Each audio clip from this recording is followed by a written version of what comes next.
வாங்கங்க, தீபாவளி பலகாரத்தில் 9வதாக கேழ்வரகு முறுக்கு எப்படி செய்யலான்னு பார்க்கலாம். நான் கேப்ப மாவு 1 கப் அளவு எடுத்திருக்கேங்க. அரிசி மாவு 1/2 கப் அளவு எடுத்திருக்கேன். கடல மாவு 1/4 கப் எடுத்திருக்கேங்க. நீங்கள் கடல மாவுக்கு பதிலாக பொட்டுக்கடலை மாவு கூட எடுத்துக்கலாம். இது எல்லாத்தையுமே நல்லா ஜலிச்சு எடுத்துடலாம். இந்த கேப்ப முறுக்கு குழந்தைகளுக்கு உடம்புக்கு ரொம்ப நல்லதுங்க. இந்த மாதிரி செஞ்சு பாருங்கள்.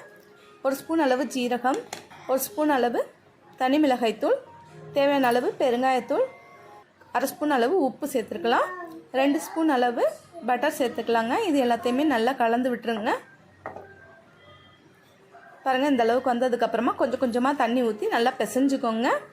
கேப்ப மாவு கொஞ்சம் நிறையாவே தண்ணி பிடிக்குங்க. நல்லா தாராளமாக கலந்து இந்த பதத்துக்கு வர்ற அளவுக்கு பிசைஞ்சுக்கோங்க. நான் இந்த மாதிரி 3 அச்சு உள்ள முறுக்கச்சில் எடுத்து பிழிகிறேங்க.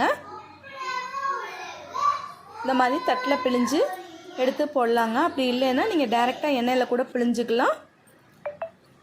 இந்த மாதிரி ஸ்டார் அச்சில் கூட நீங்கள் பிழிஞ்சிக்கலாம். எந்த சைஸில் வேணாலும் செஞ்சுக்கலாங்க. உங்களுக்கு எப்படி பிடிச்சிருக்கோ அந்த மாதிரி செஞ்சுக்கலாம். இந்த மாதிரி ஒன்று ஒன்றா எடுத்து எண்ணெய் மேலே தெரிச்சிடாமல் கவனமாக எண்ணெயில் போட்டுக்கலாங்க.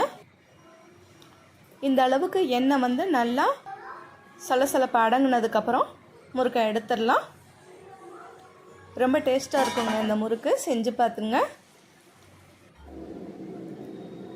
நல்லா மொறு மொறுன்னு கேப்ப முறுக்கு ரெடி ஆயிடுச்சு. செஞ்சு பார்த்துட்டு எப்படி இருந்துச்சுன்னு கமெண்ட்டில் சொல்லுங்கள். என்னோடய சேனல் உங்களுக்கு பிடிச்சிருந்துச்சுன்னா லைக் பண்ணுங்கள், ஷேர் பண்ணுங்கள், மறக்காமல் சப்ஸ்கிரைப் பண்ணி வச்சுக்கோங்க. தேங்க்யூ.